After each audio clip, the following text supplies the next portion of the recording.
Now it's time for our webinar. Today's speaker is Greg Seamon. Greg has been involved in prescribed fire and wildfire for the past 33 years, working primarily in the Southeast. Greg was a founding member of the North Florida Prescribed Fire Council and was responsible for organizing the first 3 prescribed fire media academies in North Florida.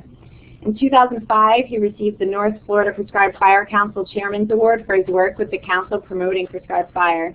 He also serves as an instructor for a number of federal and state fire courses, including fire behavior and operations classes. Greg currently works for Tall Timbers Research Station and Land Conservancy as the fire training specialist at the Prescribed Fire Training Center. He has also previously worked for the Nature Conservancy and the National Audubon Society. Greg has a BA in zoology from Miami University and is an author for a number of scientific articles in restoration. So welcome, Greg, and I'm going to go ahead and now hand the microphone over to you. Thank you very much, Jen. So I know I'm not going to ask a polling question, but hopefully the majority of the people on realize that the National Interagency Prescribed Fire Training Center is located in the Southeast. And we are in Tallahassee. Unfortunately, because of the lapse in funding, Mike Dewitt, the director at PFTC, was not able to join us today. But I'd like to give you a little background on how PFTC came to be, and I'm going to say PFTC because it's a lot quicker than trying to say every time Prescribed Fire Training Center. As with many great ideas, it was begun by 4 people sitting around late night after a training, and they were discussing how the Southeast was seeing increased number of detailers coming down every winter to burn on federal lands in the Southeast. And with task books recently introduced, the question was how to get federal employees more prescribed fire experience. So these 4 jotted down notes on a napkin and eventually wrote a proposal that went all the way to the Chief of the Forest Service. And in 1997, the Chief decided to give startup money for an interagency prescribed fire training center. And that center was to focus on actual field experience, and you'll see that bolded. We don't teach NWCG courses, and when you think about numerous NWCG courses, there might be some field work involved with them, but a lot of it is based on classroom experience. And we were set up to do just the opposite, a little classroom experience and a lot of time in the field. And you can see under our mission statement that it was basically to increase skills and knowledge and to build confidence in the application of prescribed fire. So today we're still an interagency staff 16 years later, and I'd like to give you a little background. Mike Dewitt, who is the director, is a Fish and Wildlife Service employee. He's an RXB1, and he's also a Prescribed Fire Manager 1. And he serves as one of the ICs of one of the Southern Area Type 1 Incident Management teams. Miranda Stewart, our Fire Operations Specialist, is an RXB2, and she serves as a Division Soup on one of the Southern Area Type 1 Incident Management teams. I am an RXB2, and I serve as well as serving as a training specialist on the Southern Area Type 2 Incident Management team. And Carolyn Detweiler, who is our Forest Service employee, has been with the center since its beginning in 1998. And she's our cost unit leader for one of the Southern Area Type 1 Incident Management teams. So we try to take the prescribed fire knowledge and experience we've got and also use it in the wildfire arena. Among Mike, Miranda, and myself, we have close to 75 years in prescribed fire experience. So why do people come to PFTC? Well, looking at the last 10 years, the place to pay attention to is this last column. The average number of burns per module. So in a 21 to 20 day session, modules were averaging between 9 and 11 burns during those 20 days. When you realize that 3.5 to 4 of those days there is no burning, that's getting out and getting some fire on the ground. And that's what we were set up to do, to allow hands-on prescribed fire experience. They get the opportunity to burn in numerous community types and with a lot of different cooperators from federal, state, and local agencies, universities, NGOs, and even private landowners.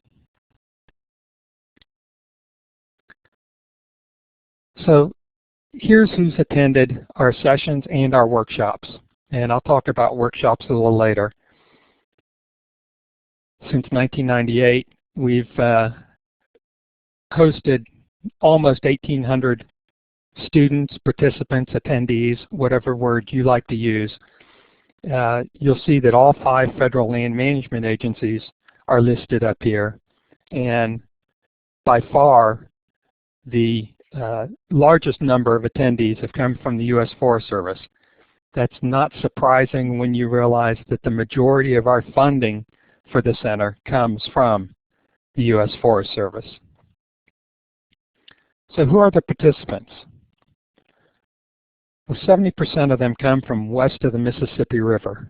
This is important to realize that we're bringing in people who have no experience or very little experience burning in the southeast or with active prescribed fire operations that continue new sites every day. 90% of our work of them work for the federal agency, work for a federal agency, and they're attending because they need to either meet some agency qualification requirement or they need to get some experience to be able to help their host, the unit they're from, put fire on the ground. So you can also guess the majority of these people work in fire suppression positions, but we're seeing an increased number of them working in fuels positions. And you'll also notice that the average participant age is 30, might be even a little higher than that, and they have at least 5 years or more of wildland fire experience. We're not attracting new fire folks, but we're attracting those with some experience who need to get that prescribed fire experience to benefit their units and to move forward in their career. So what has PFTC been doing on the ground since '98? Well, you can see we've conducted a little over 2,400 prescribed burns. We've burned in 6 states, though the majority of those burns have taken place in Florida and Georgia, with Mississippi and South Carolina probably second down that list, then Alabama. North Carolina and Tennessee probably follow that out. We have not gone to Tennessee often. You have to think about people starting from Tallahassee, and then we put them in a couple of pickup trucks for a module, and they're driving everywhere. So going all the way to North Carolina and Tennessee have been more weather related than trying to reach out to cooperators. We've burned 883,000 acres, of which 30% of that has been in the wildland-urban interface, and the average burn size is about 366 acres. So we've had burns of less than an acre, and we've had burns of greater than 12,000 acres. Unfortunately, we didn't start keeping track of training assignments until 2004. So we can't give you how many training assignments, but you can see there's a good number of training assignments that have been accomplished since we started keeping track. And participants from 49 states. Can you guess which state has never had somebody show up? Well, if you guessed Rhode Island, you'd be right, but we haven't given up hope. We're still working on trying to find somebody in Rhode Island who wants some prescribed fire experience. We've also had 16 foreign countries, and we're proud of that. I know that we've actually got one of our attendees from this past year from Spain on this webinar. And though they've come from the South Pacific, from Latin America, from North America, from Europe, from Africa. I feel that Australia wins the prize. They've traveled over 9,000 miles one way to attend. So they were really interested in what we had to say and could offer them. So at the beginning of a session, we have 2.5 days of orientation. You have to remember that 70% of these attendees are coming from west of the Mississippi, and that less than 10% are coming from the southeast. So we have some classroom presentations. You can see some of those listed there. I particularly want to speak about ignition techniques, which we'll go into a little later, but safety in the southeast. Our presenter gives a talk on LCES for the southeast, and everybody should be familiar with lookouts, communications, escape routes, and safety zones. But he puts a little different twist on the LCES, and he talks about lightning, critters and canals, exotics and equipment, and smoke. And this gets people in the very early day starting to think about what they need to be focused on while they're here. Then during this, we also have 2 field trips, and that's in 2.5 days. So one's a half-day trip and one is a full-day trip. And during these trips, we specifically talk about fire planning and implementation, the fuels that they might be running into, research in ecology, and wildlife and fire. And additionally, we cover a number of other things: NEPA, planning more than you can accomplish, prescribed fire councils, history and importance of prescribed fire in the southeast, the future of prescribed fire at the state, regional, or national level. And we also give a sand table exercise, and I'll speak a little bit more to that and why we find that's important. But the fuels homework, I assign on the first day, I give them a handout on the common fuel models and community types that they might encounter using Anderson's 13 fuel models. And then within their module, their group, they have to then find the corresponding 40 fuel models from Scott and Bergen that would go along with those. And that's, for some people who are not familiar with the 40, it's a good exercise. But more important, you have to realize that these 6 people in this module don't know one another, don't know anything about each other, and it's a good way to get them to start to realize the strengths of each person in the crew.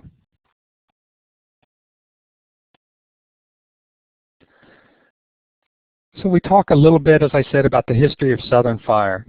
And when they read this statement by John Shea, U.S. Forest Service psychologist, about burning in the southeast, this usually elicits a laugh, particularly from our western and northern participants, until they realize as we go along what's accomplished with prescribed fire in the southeast and how the southeast is really a leader in prescribed fire and why they're here. They're here to get some of that experience.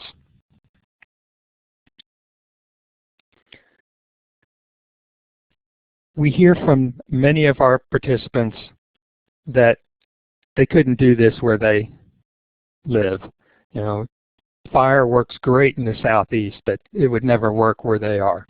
And so with some of that history, we show that many of the perceived western obstacles are the same in the southeast, but we've worked over, under, around, and through them, and that they can do the same. We always give acknowledgement to Herbert Stoddard for his work with pushing through the fire concerns on his work on the Northern Bob White in North Florida. I mentioned also we focus on ignition techniques. It's a big thing to work on. Most of these people who attend have had S-234 ignition operations, but they become stuck with doing things the way they've always been done where they're working. So if they ring fire, they always ring fire, no matter what they're burning or what their objectives are. If they strip head, they always strip head. And so we spend a little time on the pros and cons of firing patterns using the Oklahoma State ignitions video without the sound. We want them to focus on what they're seeing and then get them to give us what the pros and cons of all those firing patterns are, and then what devices they can use. We focus on that during our presentation, discussion during our field trips, and there's an emphasis on it in the sand table exercise. We want them to realize that it's the quality of the burn, not the quantity of the burn. And as a mentor of mine once said, you can tie a fusee to a dog's tail and make the woods black. We want them to be able to think and do what's needed. So we talk about devices, some of them that they're very familiar with, such as the drip torch, and some of them they've totally forgotten, such as matches. As I said, we're always emphasizing meeting the plan's objectives. And a short story, we burn with Avon Park bombing range, and I was with a crew that was down there to burn, and they were told they had 900 acres to burn, and they had to, they could only accept 10% scorch. They put their first three strip heads across, and the manager there said, okay, let's come back together. He said, you've met your 10%. What are you going to do with the rest of the 850 acres you got? And so they worked hard at it. It took a lot of deer in the headlight looks for a while, but they came up with a way to do it. And the idea is to get them thinking about different ways of accomplishing their goals to meet the objectives. We also have the opportunity to play with some of the power shots, and everybody hopes early on that they get a chance to go down to South Florida, get on an airboat and use a power shot. But after a couple days of doing that, they realize that for the firing boss and for the burn boss, there isn't as much to think about in planning, because you're just going down whatever waterway you've got and shooting these balls into the sawgrass and letting them go.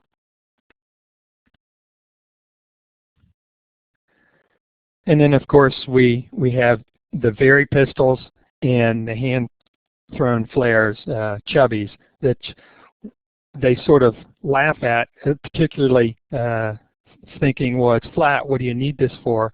Until they realize that they've also had a talk on safety and alligators, cottonmouths, and eastern diamondbacks. And so they start realizing it'd be real nice to shoot something over into that 12-foot high yopon or into that 4-foot high palmetto, or just to get it across the canal, and they don't have to wade.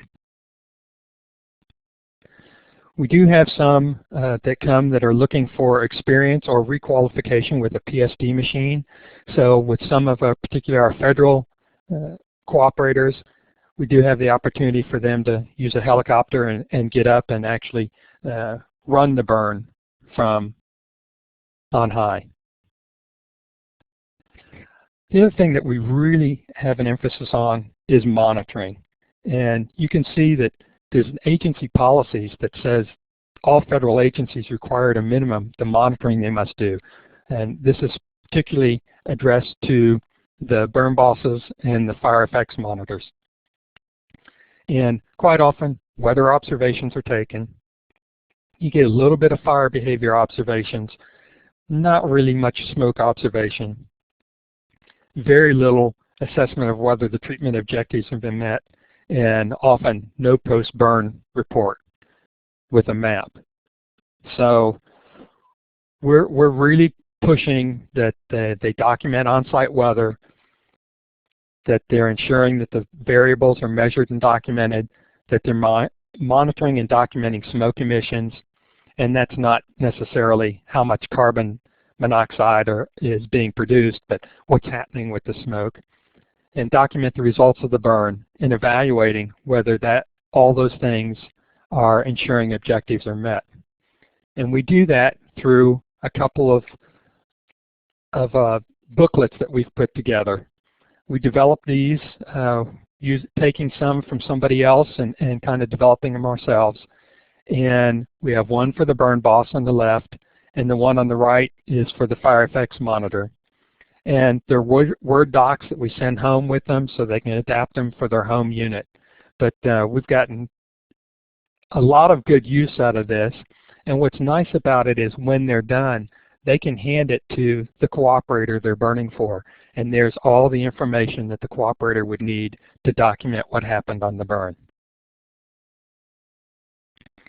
So let's talk a little bit about what a session encompassed, looking at this last year's sessions. We had 5 20-day sessions, January, February, March, April, and June. It was the first year for us to have June. We had 98 attendees spread throughout those 5 sessions. And somebody asked earlier, what is a module? And for us, a module is 6 students with 1 field coordinator. Sometimes there might be 5, sometimes 7, but 6 seems to work real well. And in a perfect world, that module would be made up of 2 burn boss trainees, 2 firing boss trainees, and a couple of either engine boss, fire effects monitor, or type 1 firefighter, or some combination of those. That's in a perfect world. We get more burn boss applications than any other, and firing boss applications are second. So some of our we try very hard never to have more than 2 burn boss trainees on a module. It just doesn't give the opportunities for learning if we have more than that. So this past year we had 35 type 2 burn bosses, and we had 1 type 3 burn boss. Of those, 13 were recommended for certification back to their home unit. They really get the experience with our cooperators. They're there making the calls, understanding the authorization within the states, making the assignments, checking the weather, making the call, burn or not burn, filling out the go, no-go, working with the firing boss to make sure ignition plans will meet objectives. And we're pushing them to step outside their comfort zone and accept those new responsibilities. We're also tweaking them a little to think about, what are your trigger points? What's your timing for reaching certain times? What kind of fuel and water use are you having? Are you meeting your objectives? What kind of wear are your personnel taking by the way the firing is going? They have to think more than just about the fire on the ground.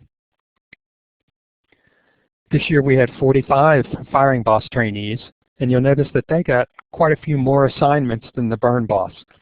This happens for 2 reasons. One, some of our cooperators want the burn bosses to shadow them on the first burn to learn how they conduct a burn.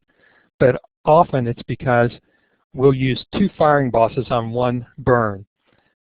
This allows them to learn how to work back and forth together, and it also allows the burn boss to think about, how do I work on the firing for 2 different firing bosses, and how do I make sure that they're coordinating and communicating?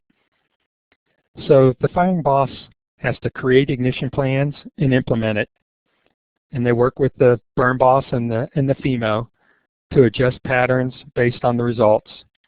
We're really pushing them to step outside their comfort zone, and they often find it difficult to not join in the ignition team with a torch. But when they do that, I'll stop them in the middle of their lighting across a unit and say, so do you know where everybody else is on your firing team and what they're doing and what they're seeing? You know, what's your world right now? And their world is what's right behind them and what's right in front of them and the size 12 boots they got on. We need them to not lose sight of the bigger picture. And what we found is there's an early realization, particularly with the firing bosses, that green burns, rain isn't a season-ending event, and they can expand their ranges for relative humidity, fuel moisture, and wind, depending on the fuels and the objectives for the burn. This year we had 20 of our 45 recommended for certification. We didn't have as many engine bosses this year, but we did get 6, and 1 was recommended for certification. And the interesting thing is, looking at the cooperators we've got, they had the opportunity to work with a number of different pieces of equipment that they wouldn't necessarily find on their home unit. We had 24 FEMOs, or fire effects monitors, attend this year, and 7 were recommended for certification. And what we want them to do is to expand how they look at the results. They're usually taking weather, but we push them to take and report smoke observations, fire behavior observations, and the location where the observations are taken, so firing and the burn boss can assess how things are going. We want them to think about different ways to get fuel moisture outside of just putting the moisture sticks out the night before. We want them to also think about impacts to more than just the natural resources, but impacts to cultural resources, such as this guy who is the FEMO on this burn. He's sitting on a large cultural resource.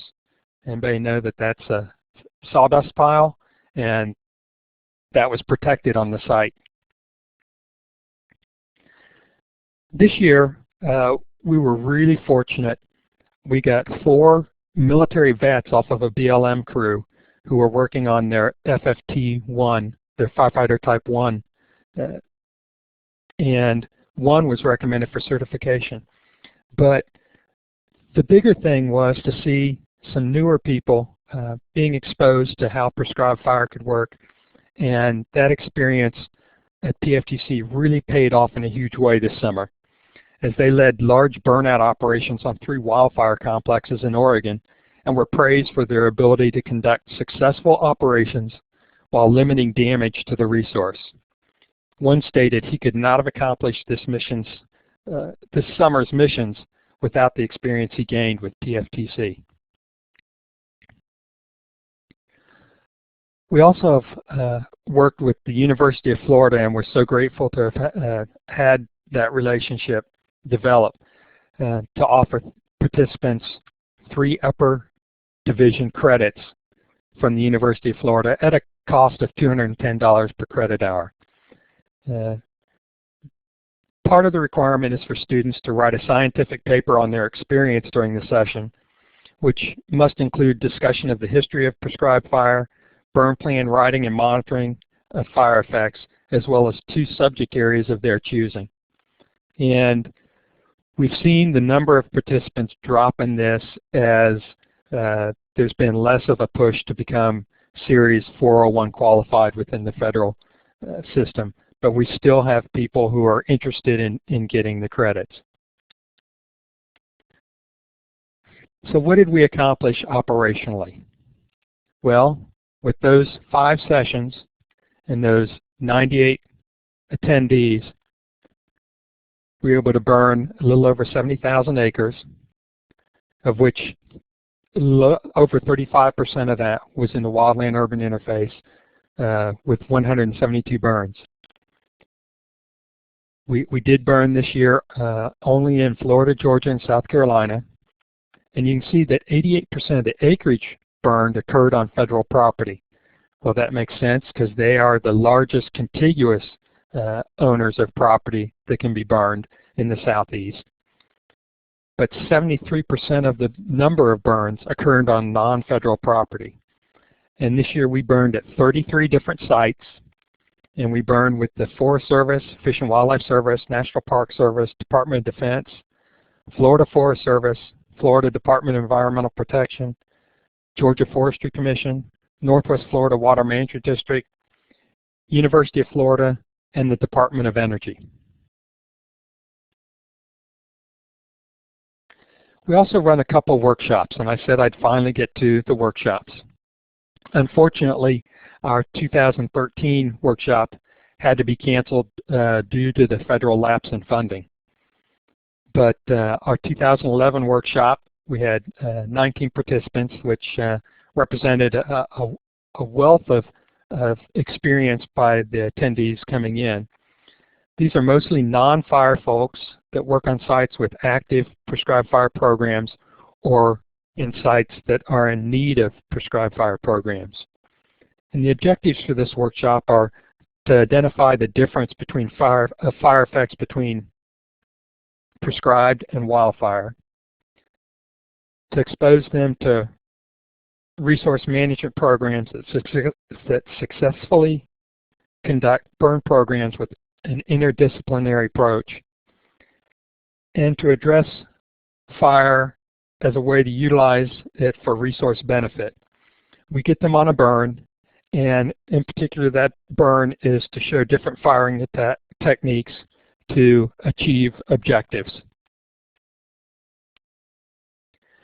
Additionally, we did hold our agency administrator workshop this past year, and it's aimed at line officers like district rangers, forest supervisors, park superintendents, fish and wildlife refuge managers.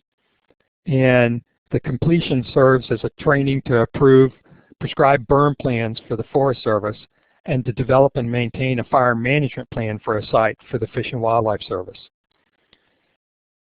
I like the way we've run this workshop because the first day we spend getting their expectations. What do they want to get out of this workshop? And then we build much of the course content to meet those expectations. We have found a few things that we can always be prepared to work on. Building partnerships, budgeting, risk management, liability, air quality and smoke management, burning in the wildland-urban interface, how to review burn plans. They love our sand table exercise where we really put them under the gun to make decisions. And then the other big thing that they like is we give them the opportunity to lead a burn where they choose who's going to lead the burn. We get 2 burns, so we divide them into 2 crews, and they pick who's going to be the burn boss, who's going to be the firing boss, who's going to be the fire effects monitor, and then they do this with, obviously, cadre oversight. They can't just decide what they're going to do and go light it. So this coming year, we're still hopeful that we will hold our agency administrator workshop in about a month. Unfortunately, we had a little problem. We had just made our decision on who was coming. We had 33 slots and we got 50 applications. So we'd chosen our 33, sent them the information on September 30th, and we haven't heard anything from any of them since. So we're still planning on it, and we'll be starting to get in touch with all of the people and the cadre who've been on furlough and make sure that we can still hold it. We're still planning, once again, on 5 20-day sessions. You can see the dates there. And we'll see. We're going forward with, we're going to be able to do this. We'll find out as time goes along, but that's our hope. So what do we get from the participants? Well, you can see up there 4 things listed, but I'd like to talk a little bit about the 10 take-home messages. The modules at the beginning of the sessions are tasked with coming back at the end of the session with 10 take-home messages that resonate with them from their experience and that they can take to back home and use the rest of their career. And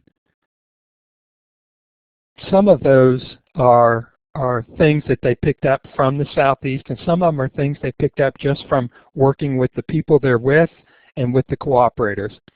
But we originally asked them to do them as if they were bumper stickers, but I think that was starting to constrain some of the people. But a few of them have been: lack of fire is the disturbance. A weather forecast is just a forecast. We must be educators and advocates for prescribed fire in order to be successful practitioners of it. Listen to your test fire. It produces more than hot air.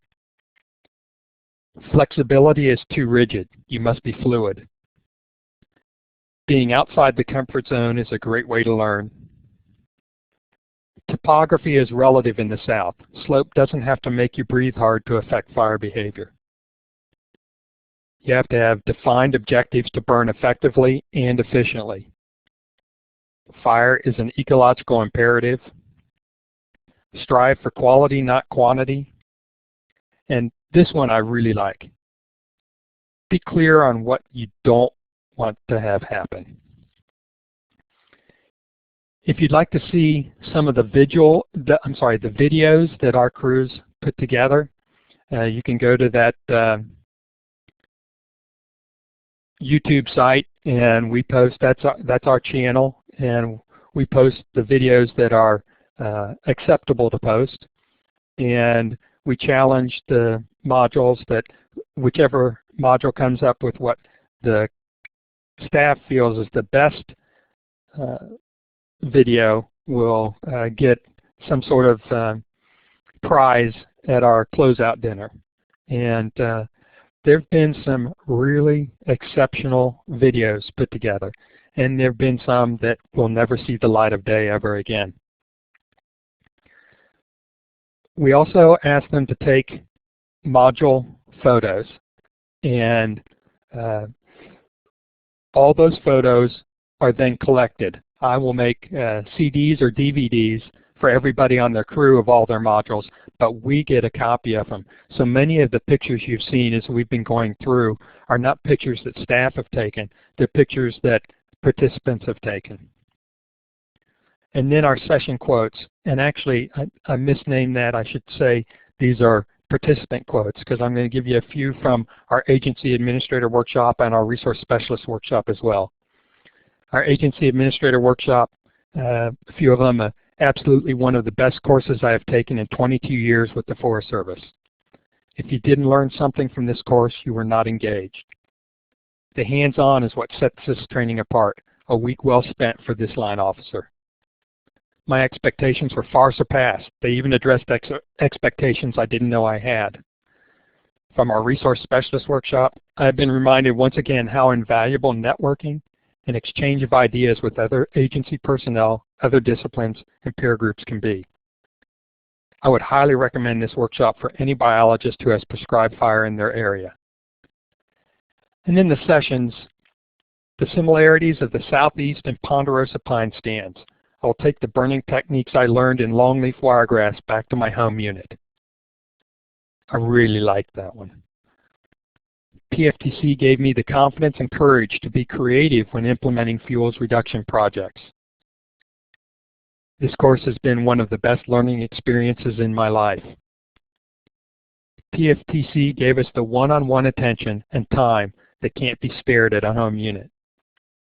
And probably the one that says a lot about how we got to be. I never would have had the opportunity to experience so much in 3 years at my home unit as what I got in 3 weeks here. So if you have the opportunity, you can visit our website. You can, we've also joined the social media circus, so you please, if you've got a Facebook account, visit our site. If you just go up when you're on Facebook and type in Prescribed Fire Training Center, it should pop up, and like us. We like to be liked.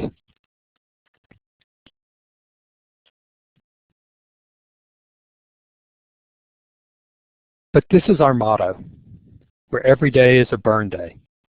And obviously, she was having a good day. But our motto sometimes is misunderstood. It doesn't mean that every day we're implementing fire on the ground, but that every day we should be doing something to be ready when the weather is right. We should be training for prescribed fire. We should be writing our plans. We should be prepping lines. We should be meeting with the other disciplines and the public to get them to understand why fire is important. We should be monitoring the results. That's where every day is a burn day. And I know I've gone a little quick, so hopefully if there are questions, I'll be able to answer them. But I just want to leave you that we have had a lasting impression on some of our participants. So I'm willing to take any questions that there may be. Thank you for your time. Thank you, Greg. Thank you for that great presentation. So once again, if you joined us during the presentation, my name is Jennifer Evans, and I'm an Extension Assistant at North Carolina State University. And today we just saw a presentation by Greg Seamon, who works at Tall Timbers Research Station and Land Conservancy as the Fire Training Specialist at the Prescribed Fire Training Center. So at this point, I would like to take the time less than our hour to address the questions from the audience. As the host, I'll attempt to moderate these questions that have been entered in the chat box. So if you have a question or a comment, go ahead and please type into the chat box at the bottom of your screen now. And I do have a couple of questions that popped up during your presentation. I know you already answered the one about what is a module. One of our other questions that came up, it's not necessarily a question about PFTC, but it was a question more about prescribed burning itself. I'll go ahead and ask it just in case you have some insight, but somebody was speaking to a specific plot that they had a question about, and they said in 2008, a microburst destroyed 60 acres of hardwoods in extreme western Maryland. And so they did a salvage timber harvest clear cut, and they had wanted to do a prescribed burn, but instead allowed natural regeneration to come back. Is a prescribed burn still a possibility? Well, I can say within the hardwood stuff that we've got further south, I'm not as familiar with Maryland, but I know that there's a good group as a fire learning network that covers Virginia, I think West Virginia, and Pennsylvania. So I would think Maryland would be a good group to get into. And if that person wanted to email me, I could give them a contact for that. And of course, I didn't put my email up on here.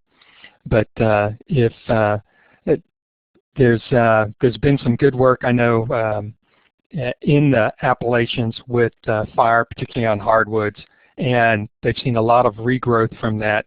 We see the same thing down here, though our hardwoods are probably slightly different. But I would say that putting a prescribed fire into something like that could not have hurt what was happening, and could have helped actually by potentially creating a little more carbon available and nitrogen available for uptake. Okay, great. And I'm assuming that people can just go ahead and get your email address from your website?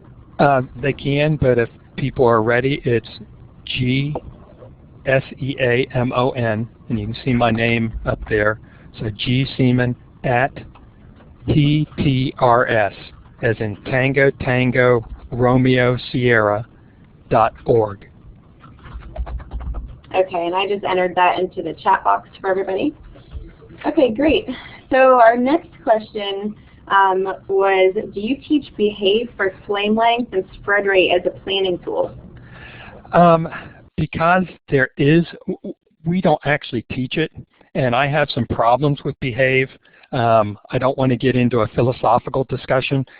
Behave is based on a point source ignition, so it does tend to be a little difficult when you're using it for how are we dealing with changing what type of firing patterns we're using on the landscape. But without something better out there that I have no experience with, and I don't know what that would be at this point, most of our cooperators are using Behave. Some of them still like to go to nomograms to double check what they're getting, but Behave seems to be what's being used.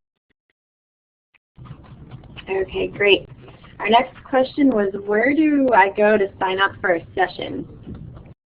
Let me go back to the right slide.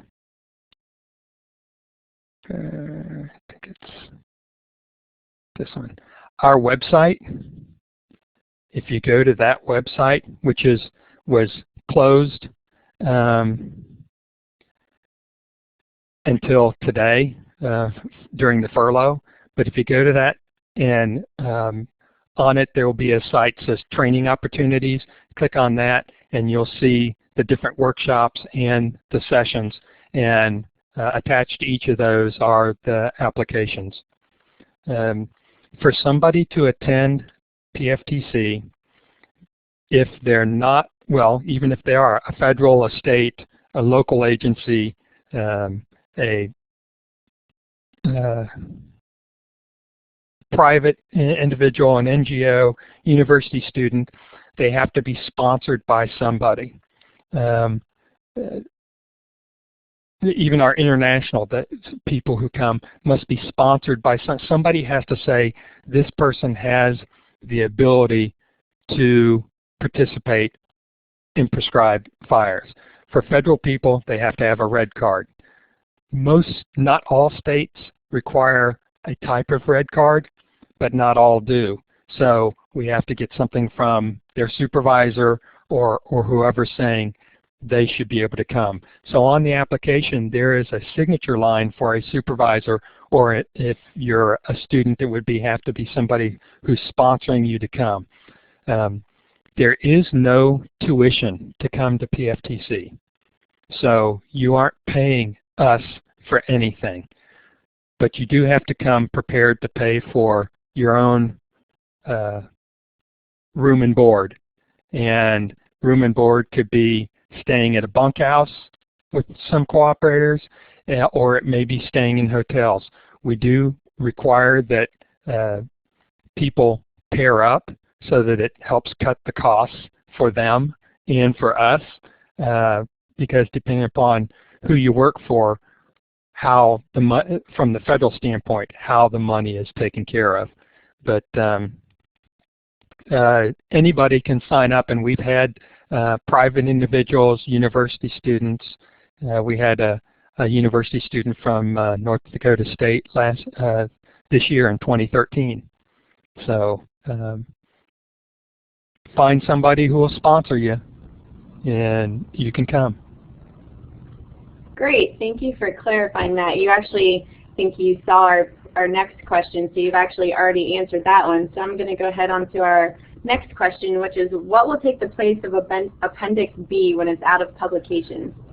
Well, as far as I know, Appendix B is out of publication. You cannot order it anymore. If you've got them, don't give away your last one. I'm not sure what is going to take the place of it, and and to tell you the truth, I don't know why they got rid of Appendix B, because it's still very useful out on the fire line. Okay, great. Our next question is, what type of evaluation? You had mentioned that you do evaluations after the training. So what types of evaluations have you done on your students, and are they better equipped after the 20-day class? Well, I can say a couple things to that. From the evaluation, our field coordinators, who are the people who are responsible for these students from when they get there until they leave, they do an individual evaluation on every student within their module. And so they're getting honest feedback about how they did, what they did, where they need to improve, whether they need more experience, whatever that is. We collect copies of all that. I have attempted to get feedback from previous attendees. About 4 years ago, I sent out to everybody who'd attended up to that point, and I got, I think, 5 responses. So we've not had a lot of luck in follow-up.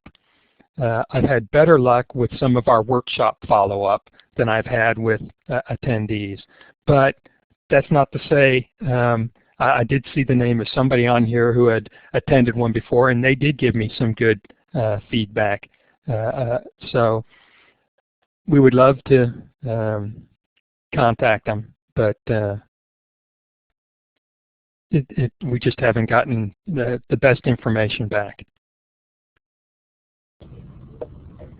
Okay, and we have one more question that just popped up here. Do you have contact information for your past participants, or if we contact you, could you connect us with those past attendees? Well, it will depend upon who you want, because many of the people, we got a lot of returned information because they have either left the agency they're working for to go to a different one, so we no longer have their address or we no longer have their email. So if there's somebody in particular they're looking for, or from a particular session or particular year, we might be able to put them in charge, but there's no guarantee. Okay, great. And I think that's actually going to wrap up our session today. We're almost out of time. So Greg, I'd like to thank you for your presentation and for answering everyone's questions. If anyone has follow-up questions, you can go ahead and email Greg directly. His email was provided earlier in the chat box. And I'm going to go to our final slides here. I just wanted to remind everybody that if you'd like to hear about our future webinars and programming from the Southern Fire Exchange, you can join their email list or follow them on Twitter, Facebook, or LinkedIn. Today's webinar was recorded and will be archived for later viewing on the Southern Fire Exchange YouTube page, and will also be available in the Forestry Webinar Portal. And if you'd like to be automatically informed of other upcoming webinars, you can join the email subscription list at forestrywebinars.net and then click on subscribe.